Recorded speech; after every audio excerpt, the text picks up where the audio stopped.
Uh, First of all, I mean, winning a football game, and I thought it happened exactly the way we needed it to happen. I mean, it was a tough contest. I mean, you really had to go and fight and claw and make everything happen. And it wasn't easy by any means. It certainly wasn't easy. We started a new quarterback in Darren Granger and Tucker at running back, and some other changes. But I'm very pleased. I'm very pleased the way we did it. I think offensively there, when, I don't know, 7-8 minutes, whatever it was, to take that ball control and go down and finish the game. And Jam did a good job scoring that touchdown right there at the end and kind of sealing the game against Charlotte.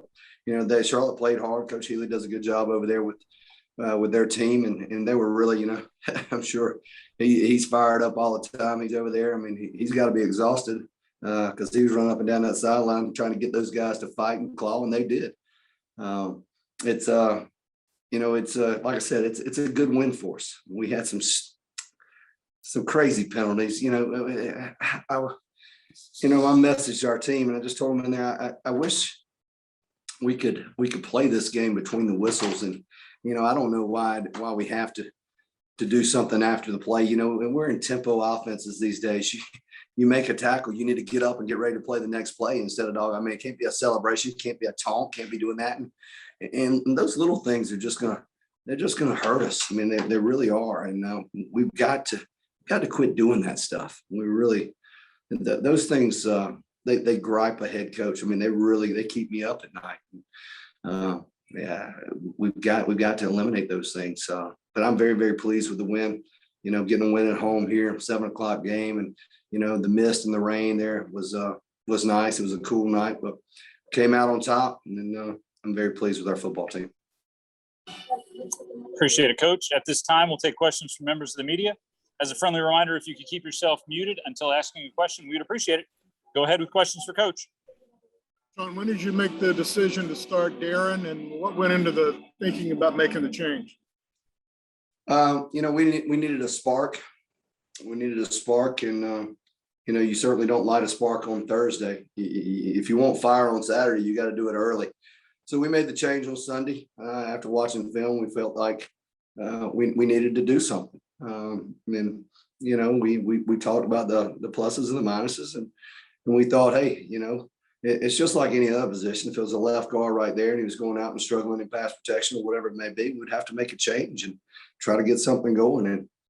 And Quad's a good quarterback, and he's going to continue to be a good quarterback, and he's going to continue to fight for this job, just like Darren, because we've got to have everyone in this in this room, in that team room, in that locker room. Everybody's got a role, and there's an important role for both those guys.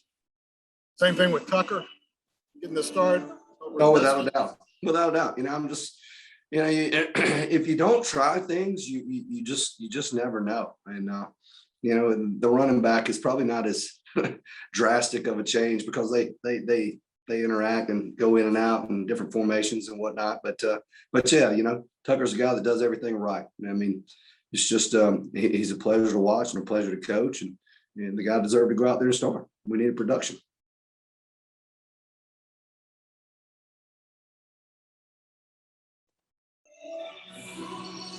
Coach, you obviously had that big touchdown catch, the two throws back to back in the second quarter. Given the first two games haven't really gone to plan, and did you feel like maybe that spark, that momentum play kind of gave the team something they really needed after a couple of tough games? Yeah, anytime you have a big play, and especially from a new guy, and we felt all along Cradle was able to make those catches, and we just gave him the chance. We overthrew him a couple of times early. And to tell you the truth, I think I said to Coach Glenn, I was like, we got one more drive to try to get these things hit downfield. And we hit those back to back and scored that touchdown. And I was about to say, hey, we're going to hand this thing off 70 straight times and try to get out of here with a win. But he did a good job. And yes, those are spark plays. I mean, it fires everybody up, and it fired me up, fired the team up. I'm sure Darren, when he hit that first one, it loosened him up as well.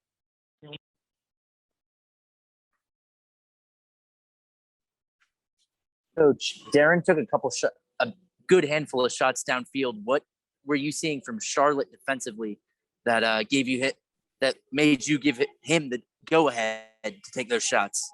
Well, they were playing cradle man to man and playing, just walked up press man to man. And, I just looked at them and we all kind of looked at ourselves and said, hey, there's, he's a talented player. They haven't seen much of him.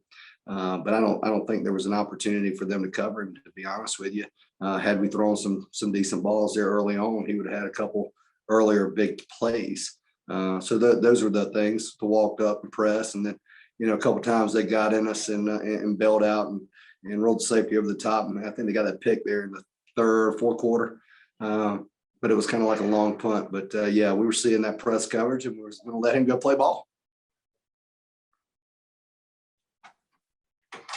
How important that last drive, starting at the 10 and marching it down like you did, and the way you did, was that kind of like Georgia State football it was a couple of years ago? Like, it just seemed like you took over at that point. Yeah, like I said, I thought we could control the line of scrimmage. I said, man, we got to keep them off offensively. I don't want them to come back on the field. I want to drive this thing down. I want to score a touchdown. I want to hand it off 7, 8, 10 times, whatever it's going to take, and keep moving the sticks. I think we had 2 fourth down conversions in that drive.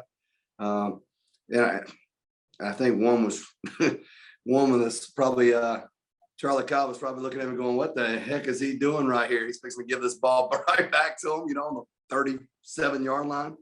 But I was really confident in our offensive line, our backs, and our tight ends, and I felt like we were going to push that thing forward, and we did.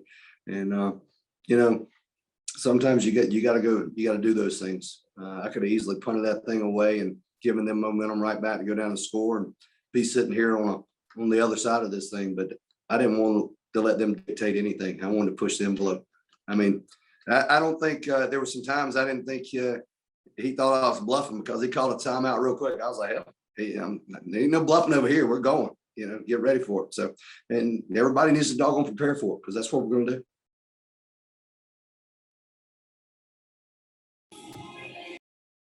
Coach Jeremy from Impact Media, congratulations on the win. Hey, Jeremy.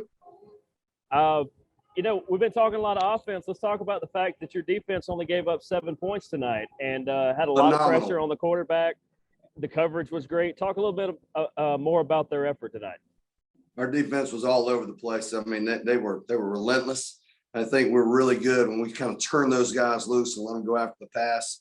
I'm not really sure about the rushing attempts, but what they had there. But, man, we held them in check. I think they rushed the ball 39 times for 118 yards and completed whatever it was for 158, 13 and 28.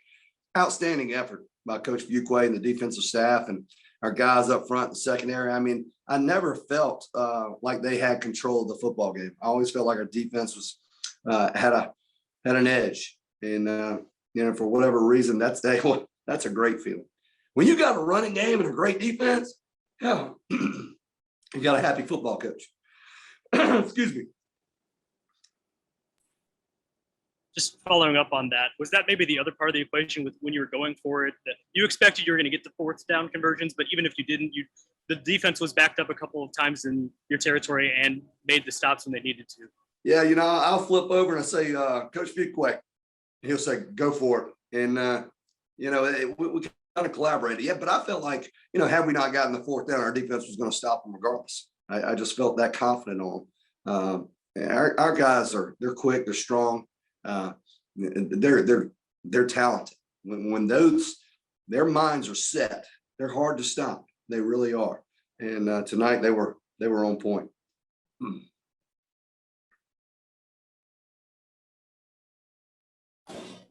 Any other questions for Coach at this time? Hey, Coach. Yeah, I'll get one in. It's Marcel Paduta, Sports Inquirer. Coach, what about Blake Carroll? 9 tackles, forced fumble. So what about his effort? And he seemed like a man possessed, especially in the second half, leading that defensive charge. Yeah, Blake was due for a good game. I mean, I think Blake's a good football player. He's got a good head on straight. He's physical. And yeah, I mean, what'd you say? He had 9 tackles, a forced fumble. I like it. And, those guys out there, I mean, they put forth a great effort. Blake's, he's a guy that, like I said, we have a long story from when he first came in and now where he is now.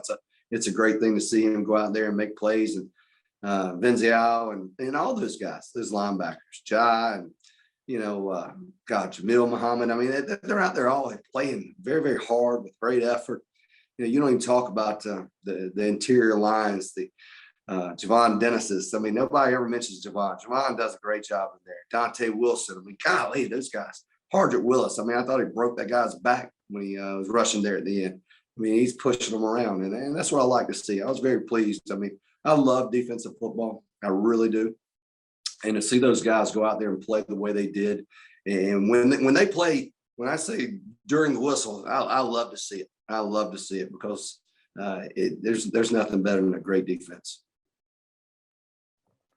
Hey, Coach, Julian the Signal, great to talk to you, especially after a win, especially at home. Yes. Now, with Sam peek me out, talk to me about the importance of guys like Jamari Thrash and Cradle stepping up for the Panthers offense, especially scoring getting those early scores, and Cradle getting the score to kind of keep this offense afloat, even without his best playmaker. Yeah, missing Pinckney's a big deal. I mean, when you have such a talented receiver like that, and like I said, we saw him pressing up on Cradle. I don't know if they press up on Sam like that because they've seen such big plays and explosive plays out of there. But you saw Cradle step up, and we've seen it in camp and we've seen it in practice now. And Thrash has stepped up, Cradle's stepping up. I think a receiver core, all have done a really, really good job in going out there. And when their time is called, they deliver. And there's not many times our receiving core doesn't deliver. And and just thankful they work so hard. They got great attitudes, and it's fun to watch those guys. It's fun to be around. Coach Knight's got a really good room.